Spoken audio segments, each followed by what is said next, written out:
Olá, seja bem-vinda, bem-vindo ao canal Angeline. O tema de hoje é o sagrado feminino e as deusas. Quem vai nos explicar é a doutora Regina Silva. E antes de começar essa nossa conversa, eu te faço aquele convite. Se você ainda não é inscrito, faça sua inscrição aqui no canal Angeline, também nos acompanhe pelo Spotify. Colabore para disseminar cada vez mais a cultura do encontro e a cultura da paz.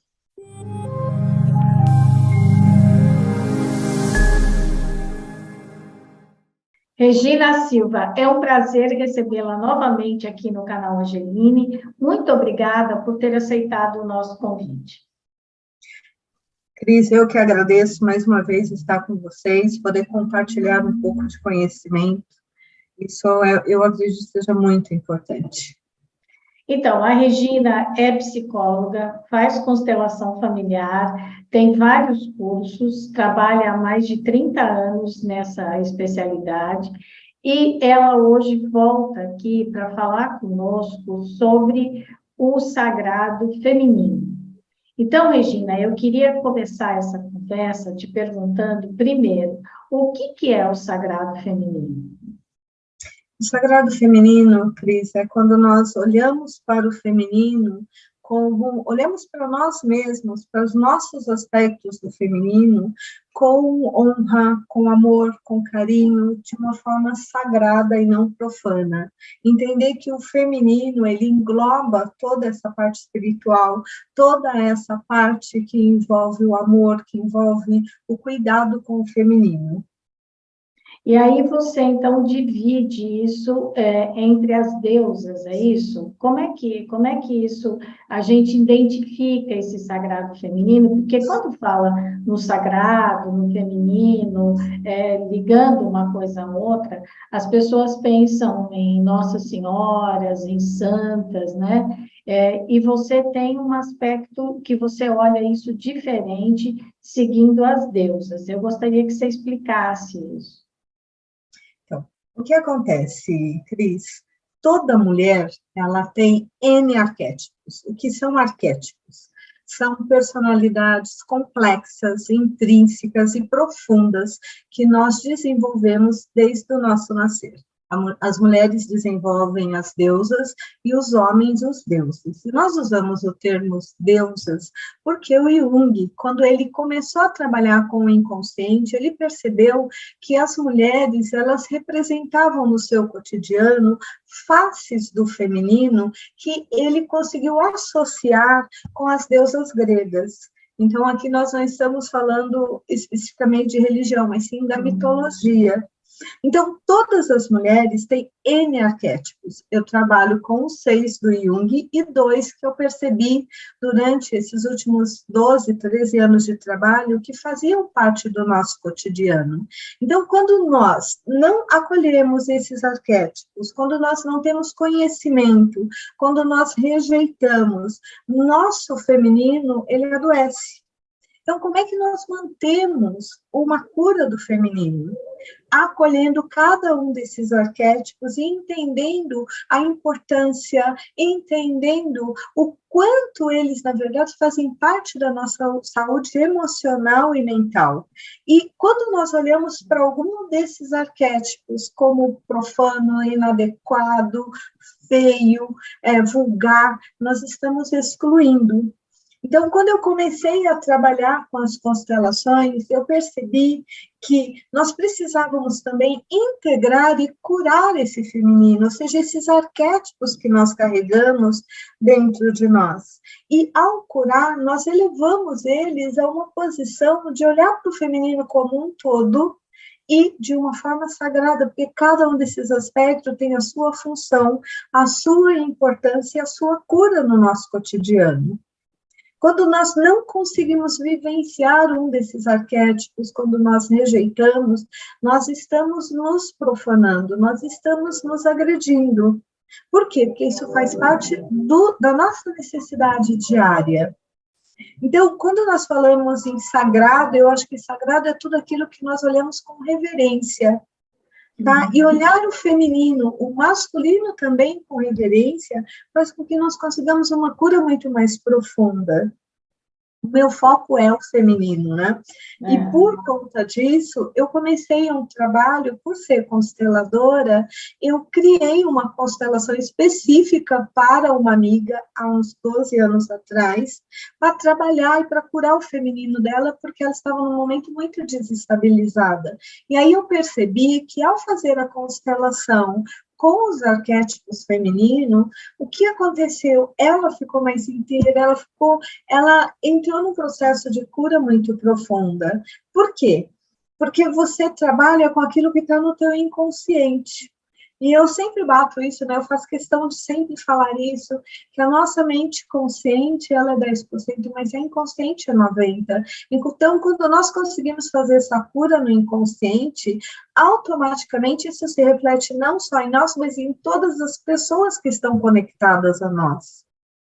É, porque o que eu vejo de importante e diferente é porque quando a gente fala assim da mulher, então você tem sempre aquela coisa assim, a mulher tem que ser dessa forma, parece que existe assim um modelo a ser seguido. E quando ela sai um pouco desse modelo, quando ela se sobressai de outra forma, então ela sai o que as pessoas chamariam do sagrado para o profano. A pessoa muitas vezes se frustra, ou então a mulher, sem ter esse autoconhecimento, o que que ela faz? Ela se perde no sentido de se encontrar, né? De poder encontrar um caminho, parece que ela é sempre um ponto fora da curva.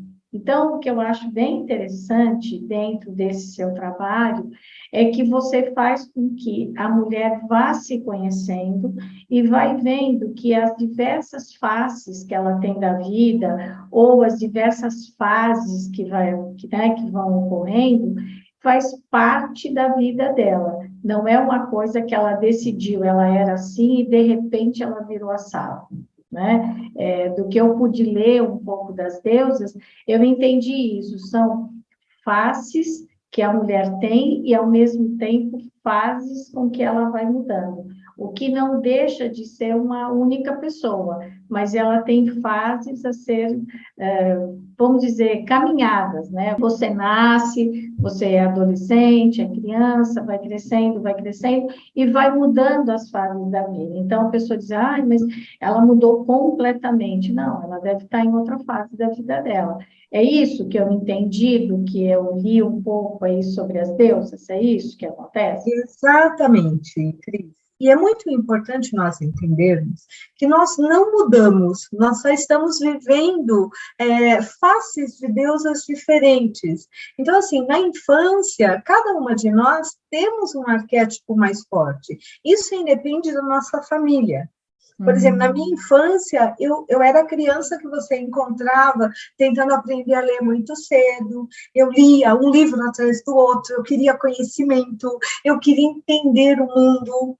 Tá? Essa sempre foi uma face minha que, assim, porque você é inteligente, porque você é isso. Não, eu tenho esse arquétipo muito forte, que é o arquétipo da Atena, da mulher que usa muita inteligência, da mulher que precisa entender o mundo, da mulher que quer entender como é que nós podemos mudar o mundo, usando tecnologia, usando o que é natural, usando, enfim. Para mim, o conhecimento tem um poder homérico que eu carrego desde a minha infância. Mas eu tive, por exemplo, como eu tinha esse arquétipo muito forte, existe até uma brincadeira na minha família, porque eu ganhava boneca e eu ficava comendo os cotovelos das bonecas e os pés. Eu não cuidava dela como, minha filhinha linda, dava nominho, brincava de boneca. Eu gostava de brincadeiras de menino. Então, ao mesmo tempo que tinha um lado meu que está enfiado nos livros, no conhecimento, foi conhecer xadrez, foi jogar dama, queria saber mais sobre o mundo, tinha um outro lado que era uma moleca. Gostava de briga, gostava de subir em cima da árvore, gostava de brincar com os meninos. Esse é um outro arquétipo que é da Artemis, que é a guerreira, que nós conhecemos muito como através do filme da Mulher Maravilha. Mas aquele lado meiguinho, de mamãe, de gostar de brincar de casinha, com boneca, cuidando das bonequinhas como se fossem filhas, eu não tinha isso tão forte. E isso não me faz nem melhor nem pior do que uma mulher que teve esse arquétipo. Tá? Hoje, eu tenho muito mais o arquétipo da Atena do que da Artemis. Tá? Eu tenho clientes que têm, da infância, tiveram esse arquétipo do cuidar, do, sabe, ter boneca, coleção de bonecas, cuidar de cada uma, e que hoje são grandes guerreiras, estão aí como jornalistas, estão aí como defensoras de uma causa, e estão lutando, usando a inteligência, mas com muito mais garra, não só por uma mudança, mas uma mudança em cima de uma causa específica. Isso também não faz dessa pessoa melhor ou pior, ela só tem um arquétipo diferente. Nós temos aquelas meninas que na infância adoram se maquiar, colocar as roupas das mães, brincar de desfile, de gravar, desde cedo quer ser uma youtuber, encanta todo mundo. Essa daí ela tem um arquétipo mais forte da Afrodite, que é a deusa da sedução, da beleza, da comunicação, das artes. Tá? Então, quando uma mulher ela tem esse arquétipo e ela consegue viver ele no seu lado positivo, isso é muito bonito. O problema é que quando nós negamos esse lado, tá? Então a sociedade vai olhar com melhores olhos, talvez, para Atena, que é a menina inteligente, e não para Afrodite, que é a mulher sedutora. Só que ambas fazem parte do contexto da vida da mulher. Em algum momento ela vai vivenciar isso, porque nós vivenciamos os arquétipos de acordo com a nossa fase. Quando chegou na adolescência, a minha Afrodite já apareceu um pouco mais. Ela queria usar batom, ela começou a olhar para os meninos, ela fazia isso. Ai, sério? Era a sedução da menina, tá? Mas a Atena sempre foi muito forte. Então, nós vamos ter deusas ou tem arquétipos que nós vamos carregar a nossa vida inteira. E tem arquétipos que não. Por exemplo, hoje eu tenho um arquétipo muito forte, que é o da Perséfone, que é esse lado mais intuitivo, esse lado que olha o mundo com um olhar mais amplo, que quer incluir, mas junto com a inteligência da Atena. E a Afrodite, às vezes, aparece um pouquinho. Mas, se eu preciso de uma reunião onde é muito importante, a Hera vem e eu vou lá com o poder pessoal. Tá? Eu sou a doutora Regina. Eu vim aqui falar porque eu tenho conhecimento. É esse poder pessoal que nós trazemos quando nós acolhemos a Hera. A Hera é a nossa deusa que o foco principal dela é o casamento. Então, assim, você vê que eu estou vivendo diversas mulheres dentro de mim, e isso me ajuda a ter uma saúde mental e emocional. E quem me conhece sabe, eu brinco sempre, eu tenho um dia no mês, tá, que a minha Estia, eu brinco, ela entra aqui, ela fala, hoje o dia é meu, e eu tenho que organizar a casa toda, eu organizo o escritório, eu organizo tudo que eu não organizei o mês inteiro. Por quê? Porque ela também precisa do lugar dela. Quando eu atendo uma mulher que passou por uma situação de um abuso, seja emocional, seja físico, um relacionamento de dependência, um relacionamento nocivo, a minha Lilith, que é a que lida com as nossas dores do feminino, ela vem à tona e ela me mostra aquela dor. E eu entro em empatia com aquela pessoa que está na minha frente. E aí, conforme eu vou gerando esse processo de cura na minha cliente, eu também curo uma parte da minha Lilith, mesmo que eu não tenha passado por aquilo que ela passou. Mas acolher essa dor do feminino me ajuda a permitir que ela também ocupe o espaço dela. Então, na verdade, quando uma pessoa diz, a pessoa mudou muito, ela não mudou. Você pode encontrar uma pessoa que até os 30 anos era super Atena, focada na carreira, queria ser promovida, o mundo girava em torno dos negócios. De repente, aos 30, ela olha e fala assim, eu quero casar e ser mãe. E eu não quero trabalhar porque eu quero cuidar dos meus filhos. Você fala, gente, a pessoa enlouqueceu. Não, aquele foi o momento onde ela permitiu que o arquétipo da mãe, da Deméter, assumisse um lugar na vida dela.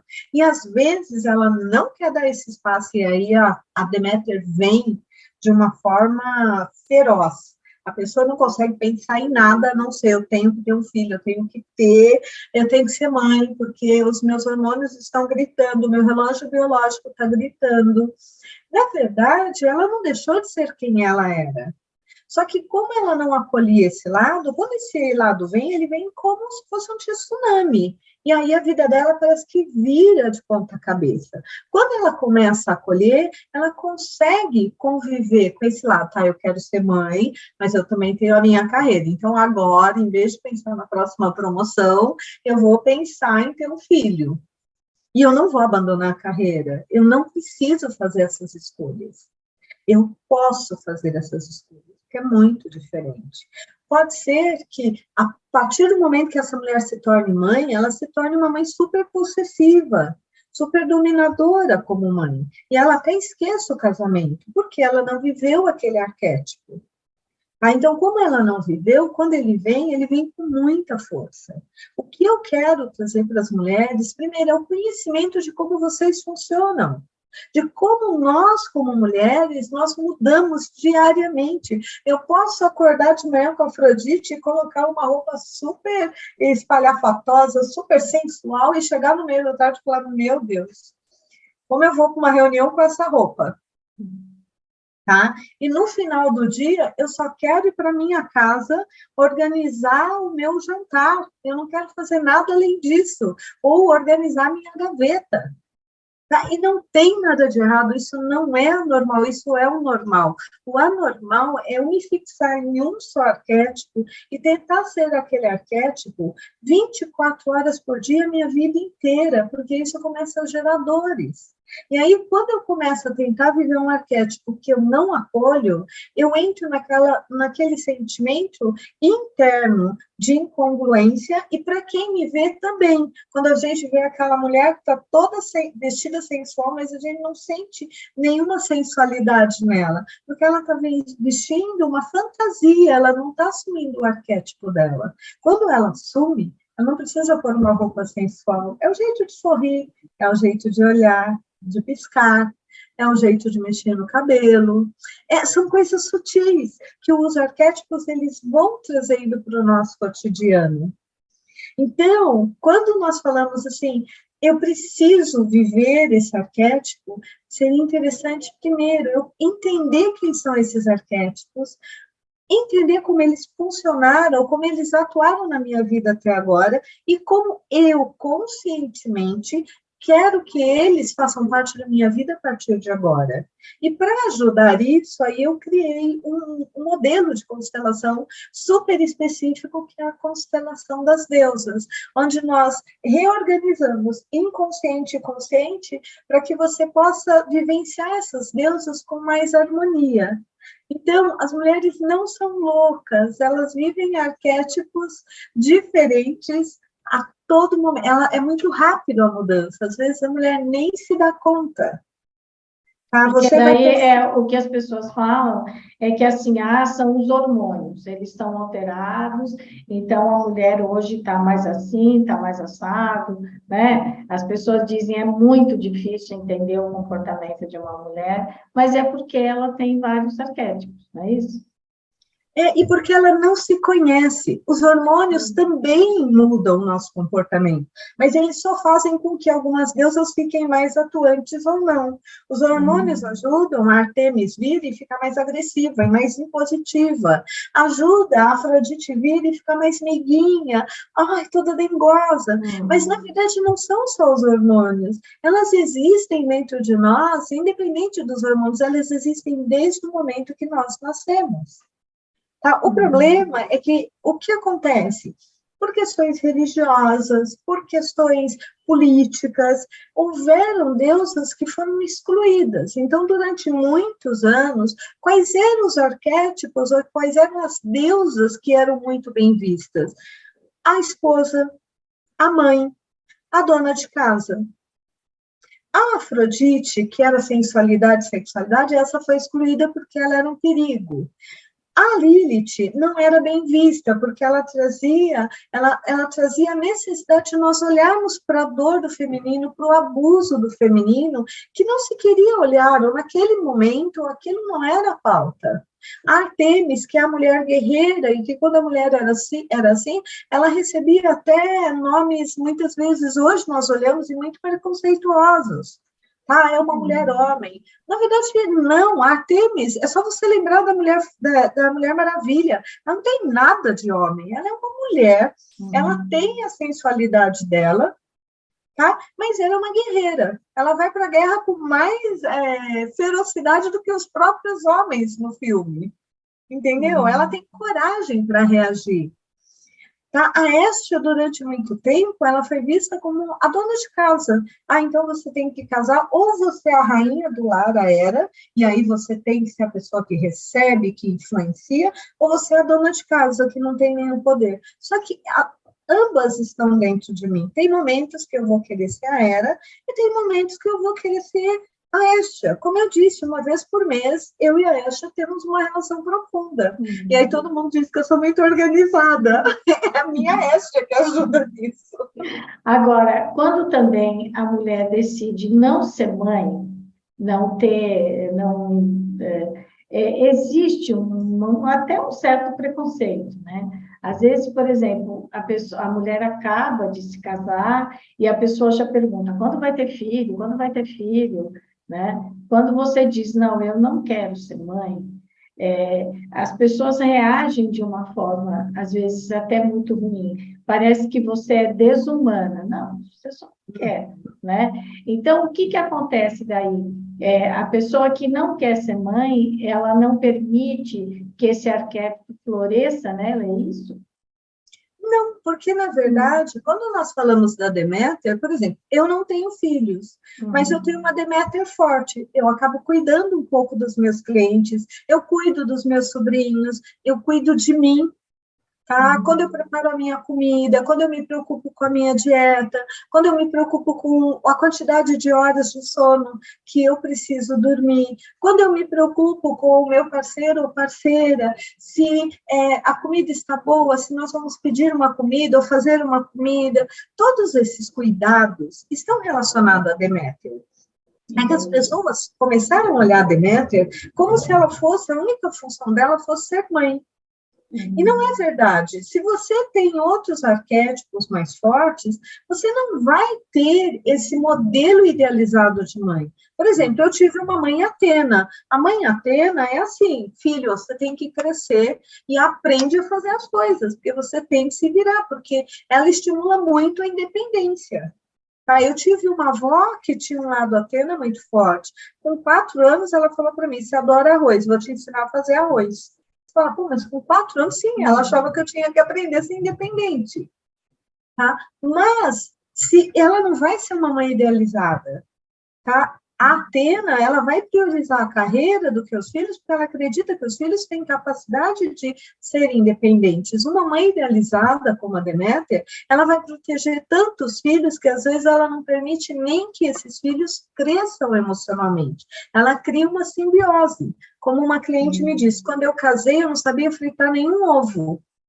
E aí eu tive que aprender, porque eu casei, fui para minha casa, e meu marido falou que nós vamos comer. E eu falei para ele, não sei o que você cozinhar, porque eu não sei fazer nada.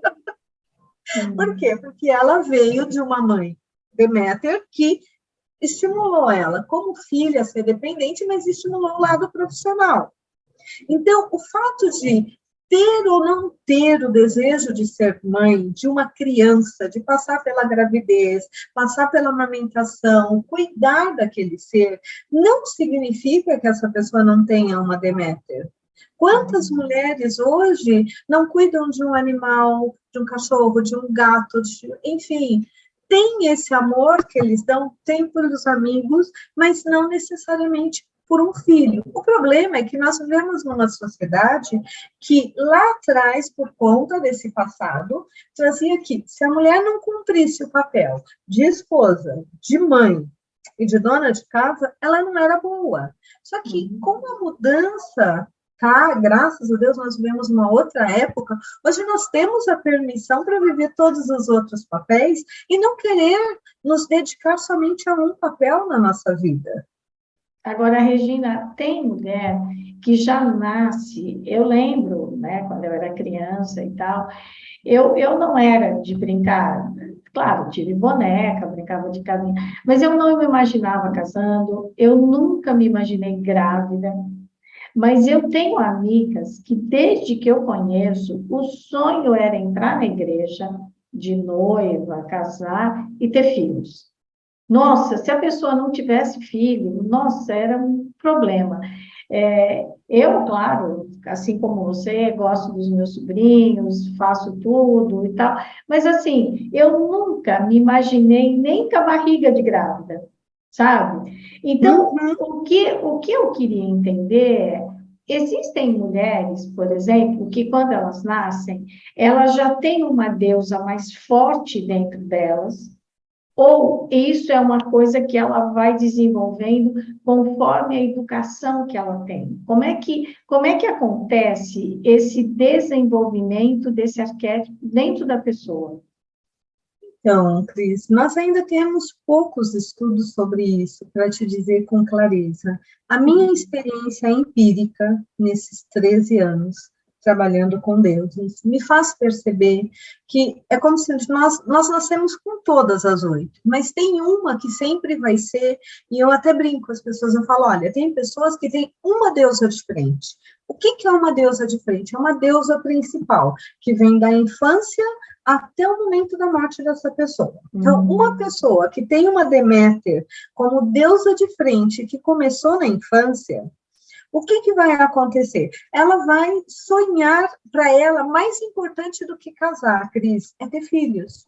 Então, não é um casamento, tá? Ela vai ter Sim. esse sonho de O, se ver o na casamento é a igreja. passagem para, né?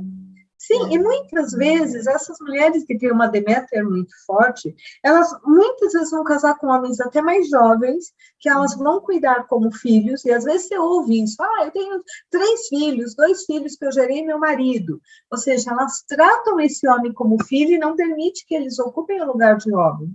Quando eles crescem e querem se tornar homem, às vezes o casamento acaba, porque eles não querem uma mãe, eles querem uma esposa.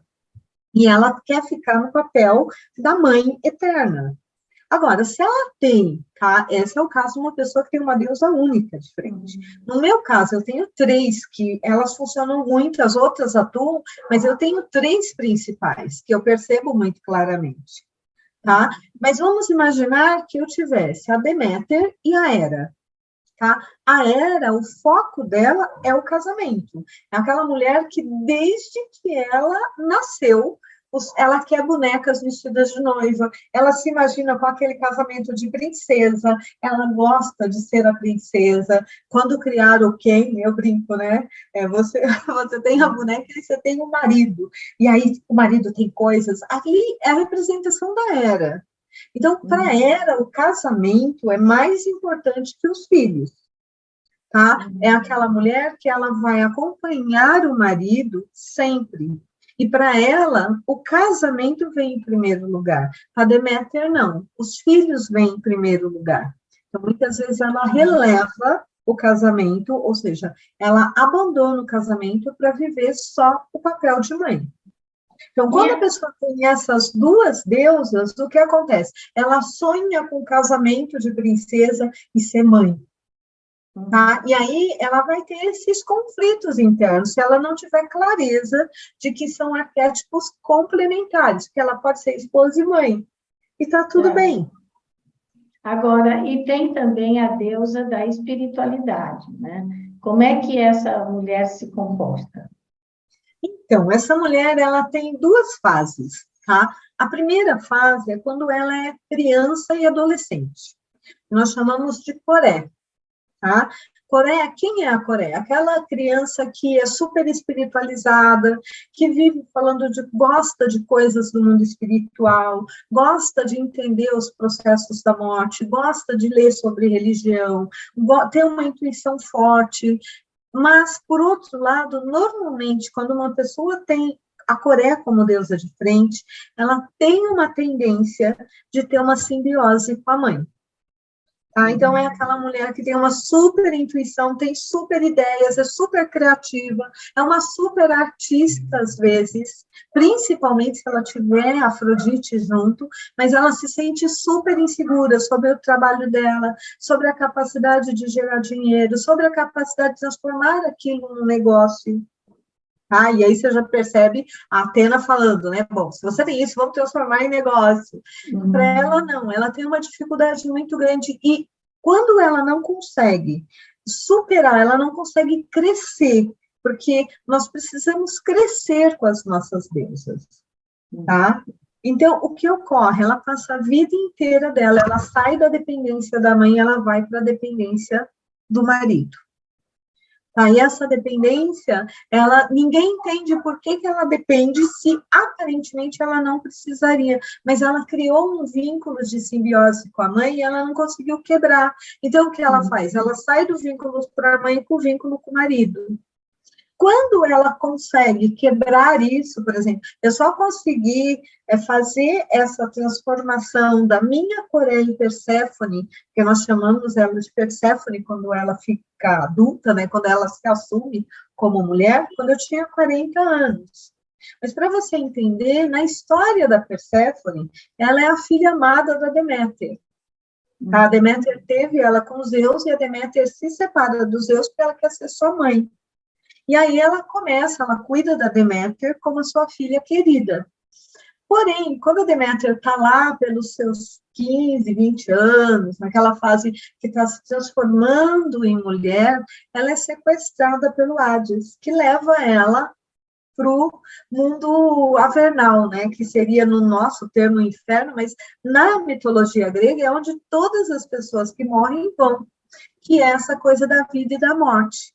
E quando ela chega lá, na verdade, ela foi sequestrada e ele quer que ela seja a rainha dele. Detalhe, o Hades, ele se casou com duas mulheres antes que não aguentaram a intensidade dele.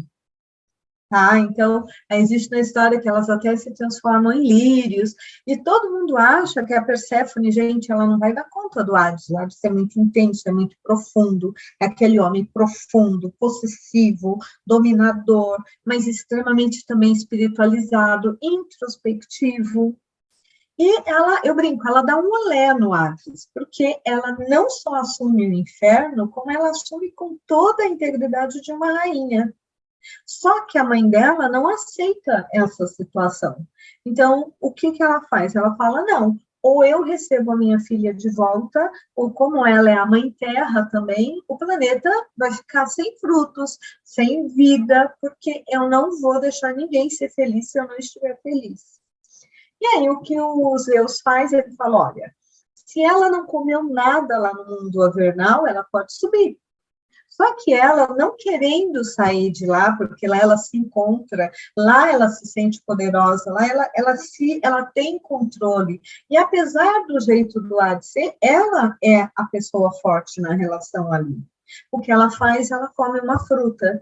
Só que o Zeus se vê obrigado a fazer com que ela retorne para a mãe. Então, eles fazem um acordo, que 6 meses ela fica no mundo avernal e 6 meses ela fica com a mãe na Terra. Então, é o que representa esse período da primavera e do verão e da primavera, é o período que ela está com a mãe, que o mundo floresce. Quando ela vai para o mundo avernal, é o inverno, outono e inverno, que é quando a Deméter, ela entra no quê? No que nós chamamos hoje na síndrome do ninho vazio.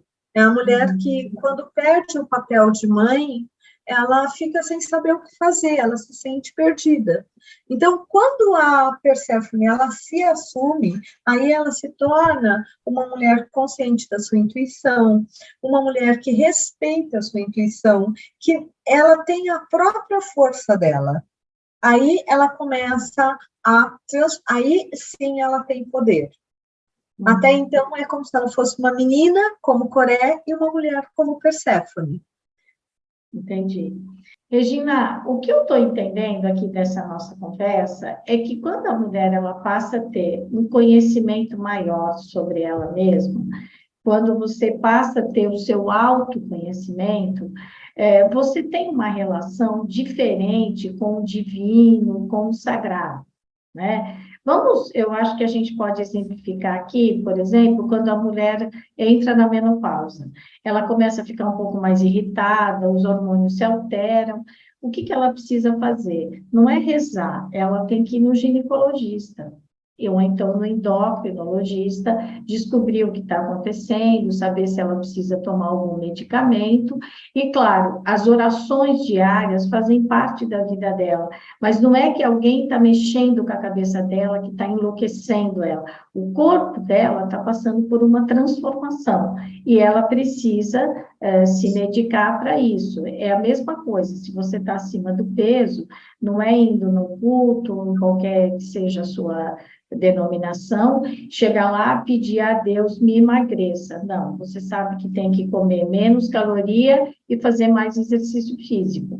Então, são caminhos que são dados para que a gente se conheça mais e tenha, eu diria, uma relação de qualidade com o sagrado. Isso você acha que é viagem da minha parte ou é isso mesmo? Não, eu acho que é exatamente isso, Cris, porque eu não acho que seja só na menopausa. Por exemplo, eu já atendi muitas pessoas com problemas de relacionamento afetivo com o parceiro ou parceira, com um grau de irritação que não se entendia e quando você vai ver a TPM. Então, a mulher, ela passa por fases difíceis na vida dela, porque nós temos alterações hormonais. Então, assim, quando você se conhece bem, quando você entende como você funciona, você começa a entender o que é seu, o que não é seu. Ou seja, quando eu vou num enterro, eu volto mal. Ah, eu estou mal porque aquela dor é minha ou aquela dor eu peguei das pessoas que estavam lá, eu entrei em sintonia. Quando você se conhece, você fala, não, isso não é meu. Então, você faz uma oração, manda luz e ok. Mas, quando aquela dor não passa e eu fico com ela, eu tenho que saber se eu não estou vivendo um luto. Tá? E o autoconhecimento nos possibilita isso, até entender em que fase do luto eu estou. Tá? Eu acabei de ter um bebê, eu entrei em depressão. É normal e natural após ter um bebê se ter uma depressão pós-parto. É pontual, mas é uma depressão. E você precisa, não é só de oração, você precisa também de vitaminas, de acompanhamento médico. Na menopausa é a mesma coisa. Então, nós sempre precisamos estar atenta a nós. E quanto mais nós nos conhecemos, mais limpa, digamos assim, fica a nossa relação com o sagrado. Ou com o divino, como você coloca. Por quê? Porque o que é do corpo físico, eu tenho que trabalhar com pessoas que tratam o corpo físico.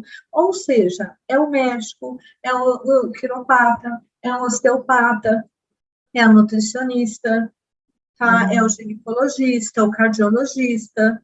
O que é do corpo emocional e do corpo mental, a gente também tem os terapeutas, os psicólogos, os psicoterapeutas, tá? E o que é do nosso mundo mais espiritual, aí entra as meditações, as orações, as suas conversas particulares com Deus, ou com o nome que você dá, cada pessoa, dependendo da religião, tem uma nomenclatura diferente, tá? E não tem nada de errado nisso, cada um vai se conectar com o divino da sua própria forma, mas são caminhos diferentes e complementares. Eu não posso viver só nessa coisa de achar que Deus vai resolver tudo.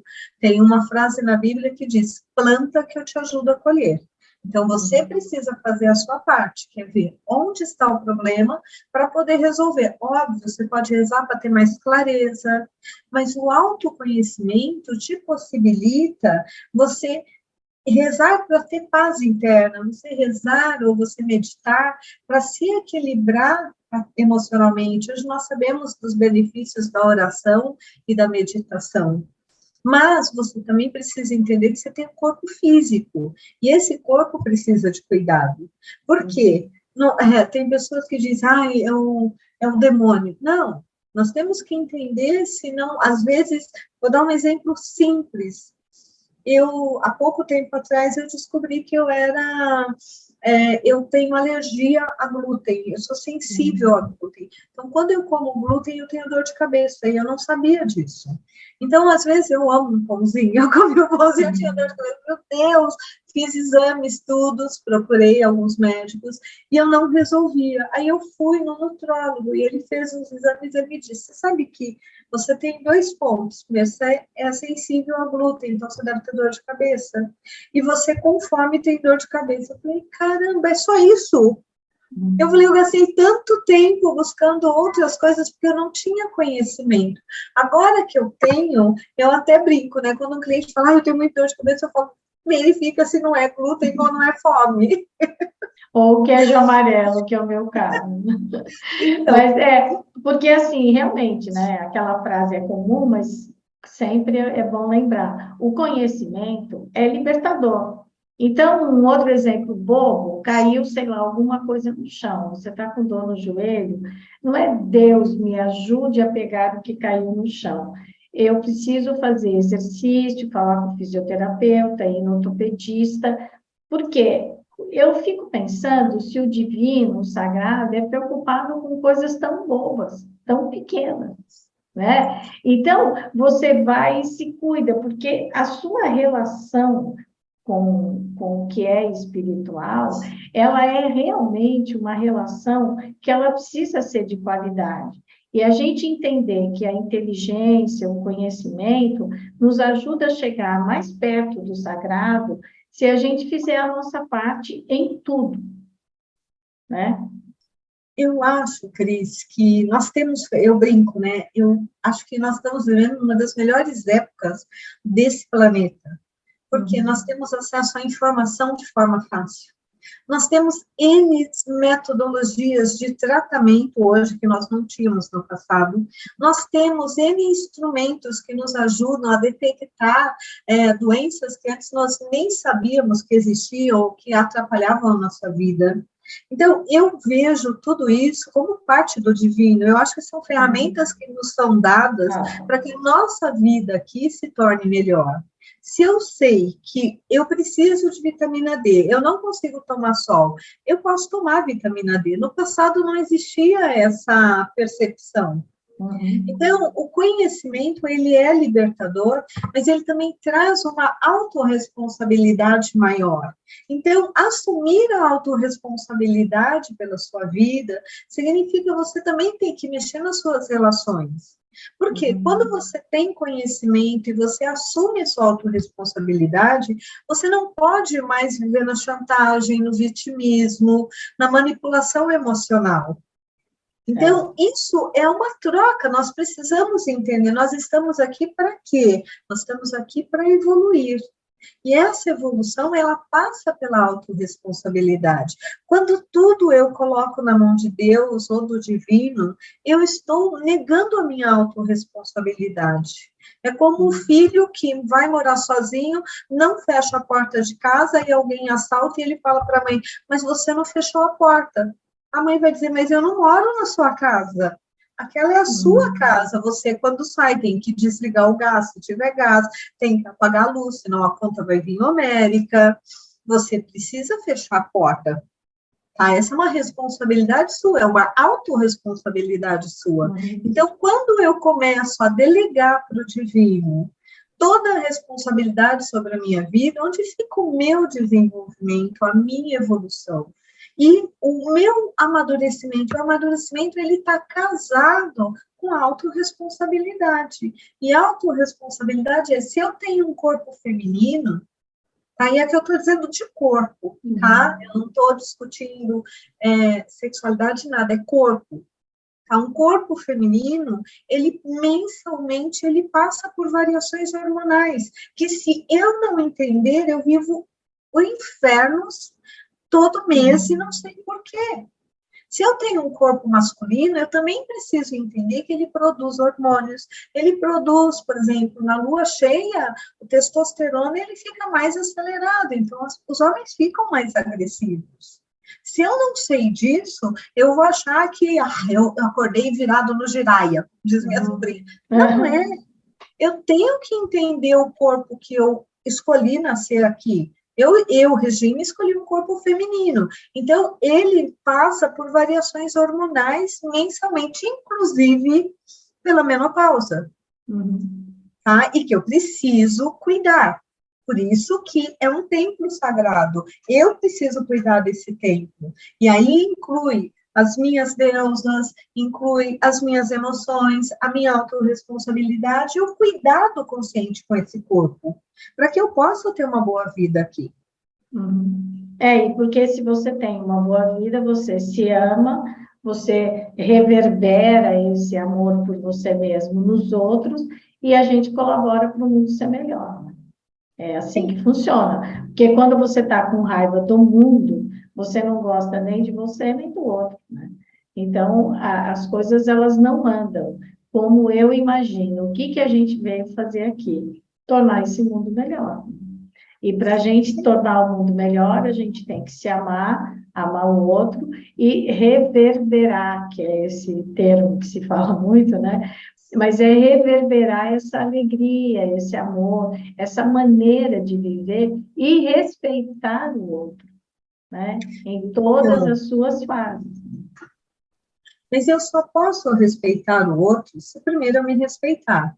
Eu gosto muito daquele mandamento: amai ao próximo como a ti mesmo. E eu brinco que 90% das pessoas ficaram só na primeira parte: amai ao próximo. Se eu não ama-te, amai ao próximo como a ti mesmo. Se eu não me amar, como é que eu te amo? E existe algo que é muito importante, Cris, quando você começa o processo de autoconhecimento, é que, assim, não é o que ocorre fora que é importante, é como eu significo aqui dentro. Tá? É como eu enxergo, é como eu entendo o que está acontecendo. Muitas vezes eu vou ler uma situação como rejeição, agressividade, e eu não me dou conta que, na verdade, aquilo está dentro de mim, porque eu não trabalhei aqui. A gente chama isso de sombra. Quando eu vejo a minha sombra fora, automaticamente isso reverbera internamente mais forte. Quando eu faço esse trabalho de autoconhecimento, é como se eu fosse limpando o meu porão emocional, e aí eu não vou mais reverberando, ou seja, a pessoa faz uma coisa, a minha leitura é totalmente diferente. Tá?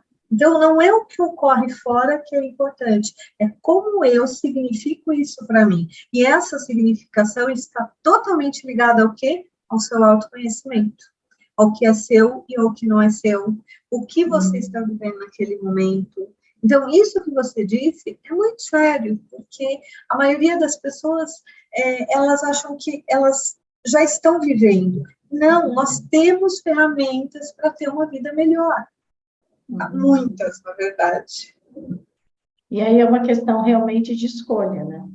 De saber o que você quer fazer da sua vida.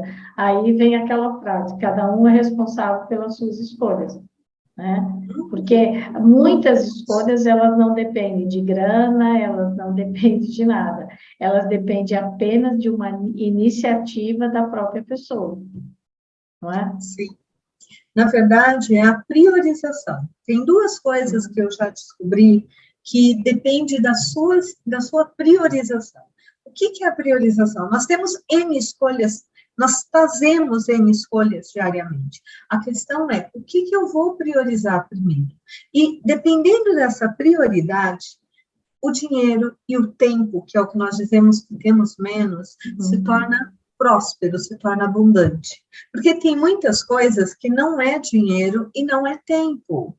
É a sua escolha. Se você decide acordar meia hora antes para, não posso, não tenho dinheiro para academia, mas você decide ir andando, tá? Em vez de pegar o ônibus no primeiro ponto, caminhar mais 2 pontos, parece que não é nada, mas aqueles 15 minutos, 20 de caminhada já faz o seu corpo respirar mais, já faz ele ficar melhor. Se você acorda 10 minutos antes, se dedica a fazer as suas orações, se preparar para o dia que você vai começar, sabe? Colocando uma intenção positiva naquele dia, a forma como você vai lidar com o dia já vai ser diferente.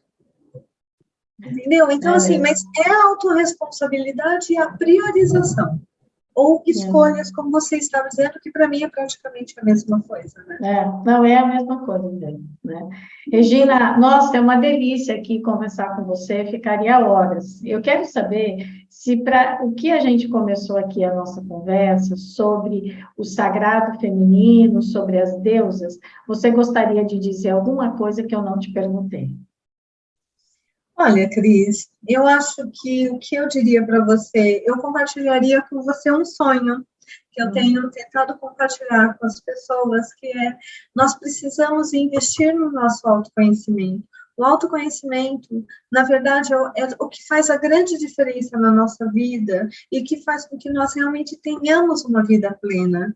Então, o meu sonho é que chegue um momento onde nós possamos falar sobre isso na pré-escola, que quando a pessoa ela já tenha 7 anos, ela saiba que ela não é louca, que ela tem comportamentos diferentes e que está normal, que ela tem um corpo que precisa de cuidado, que ela tem um espiritual que precisa de um contato com o divino.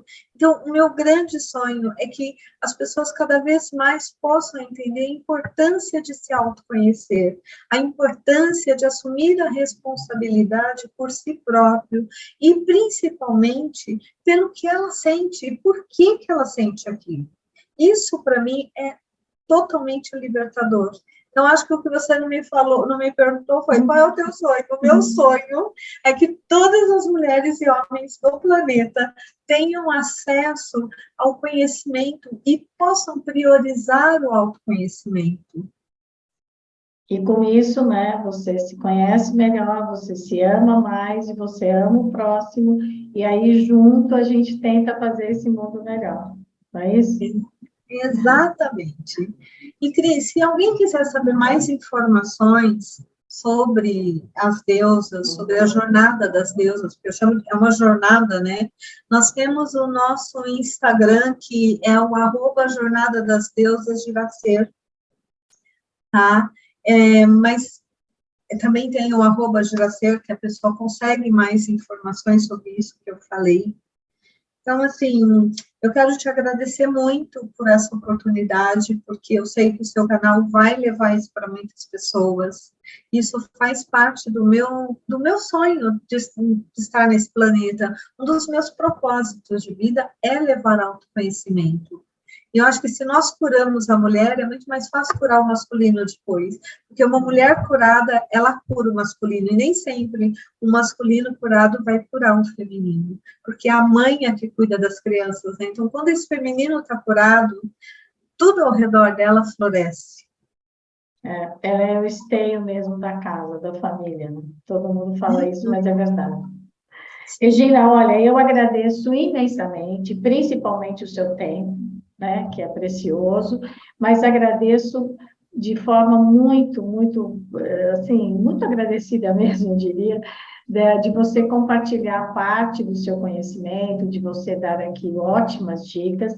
Nós vamos deixar aqui, tanto na descrição do vídeo, como na descrição do áudio no Spotify, onde as pessoas podem entrar em contato com você, onde elas podem saber mais sobre a jornada das deusas. E eu te agradeço imensamente a você aqui que está nos assistindo ou pelo YouTube ou nos ouvindo pelo Spotify. Se você considera esse conteúdo relevante, compartilhe o vídeo, compartilhe o áudio, fale do espaço aqui do canal Angeline para a sua família, para os seus amigos, e colabore para disseminar cada vez mais a cultura do encontro e a cultura da paz. E eu quero contar para vocês que a Regina e eu não combinamos a cor da roupa. Simplesmente, quando a gente chegou, nós vimos que nós estávamos porque eu pensei, vou falar do sagrado, feminino e tal, vou colocar uma roupa assim, cheguei aqui, a Regina também estava de cor-de-rosa, mas foi muito legal. Então, muito obrigada a todos vocês, muito obrigada, Regina, até a próxima quinta-feira.